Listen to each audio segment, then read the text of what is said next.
Hey, it's Megan, and today I'm going to be sharing 5 tips with all you new teachers out there. These are all things that I learned along the way, and I hope that you can find them useful as well. Enjoy. Tip number 1, build those relationships. Get to know your students. What I like to do at the beginning of the year before I go over any roles or anything like that, I like to do get to know you activities, icebreakers, and would you rather activities with my students. I also make a PowerPoint that I show to all of them, and I include things like what I do for fun. I include my sisters, I include my dog, just stuff like that, so that way they can see that I am a real person other than a teacher. Whenever you do that, you will be able to create something within them that they'll be able to trust you and want to learn from you. You want to figure out what kind of learners do you have. Do they like standing up? Do they like sitting down? Do they prefer group work? Just stuff like that. And one word of advice though, I don't want you to confuse building relationships with being their friends. You need to remember that they have a lot of friends out there, and what they need from you is a role model and a structured leader that they can learn from. So tip number 1, build those relationships and get to know your student. Tip number 2, classroom management. This is something that is going to save you if you spend time at the beginning of the year really working on. One thing that I like to do is I like to make a PowerPoint, and I like to lay out all my expectations inside of that PowerPoint, and I also like to lay out all the consequences that will occur should you not be meeting those expectations. I know that this is something that you've probably heard before, but it's so true, I promise. You want to spend at least the first couple weeks going over your routines and what you expect out of them and creating some structure for them, because that is going to make your life a lot easier later on down the road. What I use for something to gain attention is called a callback. Now you can look on Pinterest and you can look on Instagram and just find all these different and creative callbacks that you like that will fit your teaching style. Personally, the ones that I like are just simple. It's just if you can hear my voice clap once, if you can hear my voice clap twice, and if you can hear my voice clap 3 times. Another one that I like is just a simple stop what you're doing and show me 5, and then I slowly count down 4, 3, 2, 1, 0. This will really and truly just save you. So classroom management is tip number 2.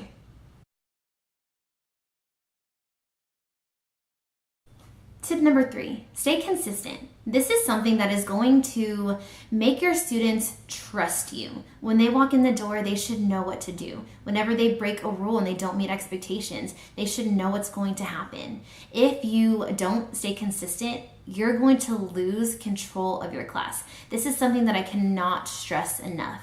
Try things. If you have something set in stone that you want to do and you've tried it for like a few months and it's not working, you can change it. You definitely want to monitor how things are going in your classroom. One word of advice though, don't wait till the end of the grading period or don't wait till the end of the semester to change something. If you need something changed, do it the very next day. Implement that as soon as possible.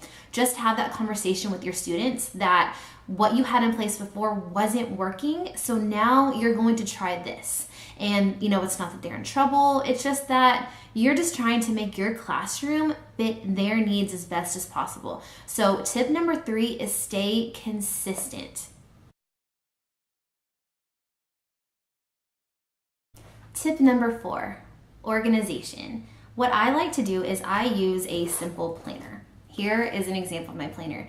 On Instagram and Facebook and Pinterest, so many teachers go on about the very expensive high-end planners that are so cute and pretty and just have so much. I live on a budget, so therefore I can't afford to go out and to buy those things. So I just buy a simple one. This is from Mead and this is from Target. I think it was like $7, and for me it really fits my needs. I'm going to show just an example of how I used it last year. So for example, this is what I did with it. Every day I wrote down exactly what we were doing and I had more than enough room. What organization will do for you, especially at the beginning of your teaching career, you will find out that you have so much paperwork and there's so much to do. And so just staying organized and staying on top of things is really going to help you be successful. So tip number 4 is organization. Tip number 5, last but not least. This tip is honestly what got me through my first year of teaching, and it is to use your mentor. If it wasn't for my mentor, her name was Kara, if it wasn't for Kara, I don't know if I would have gotten through the first year of teaching. She was there to ask, for me to ask her questions and to answer anything that I had a question about. Now, what a mentor is they are there to give you advice on best practices. Sometimes you get lucky and you have a mentor who teaches the very same subject as you, so that's going to make things a lot easier. But if you don't worry. They are there for support. They are there to answer questions, and they are there for anything that you need to utilize them. They are a mentor because they want to be. They want to help you, and they want to help other teachers be successful. If you do not have a mentor in your school, then I would just find someone that you trust and that you can go to and that you can ask questions. Now, the first year is tough and it's difficult, and everybody went through it. And even if you've been teaching 1 year or 11 years, it doesn't matter. You still have questions, so do not be afraid to ask. There isn't any shame in not knowing what you're doing. Just make sure that whenever you do ask for advice, you go ahead and you follow that, because your mentor does want you to be successful, and somebody that's giving you advice really wants you to be successful as well. So tip number 5, use your mentor, ask questions, make a friend, and just really and truly confide in them. So let's recap on my 5 tips for new teachers. Number 1, build relationships. Number 2, classroom management. Number 3, stay consistent. Number 4, be organized. And number 5 is to use your mentor or find a friend.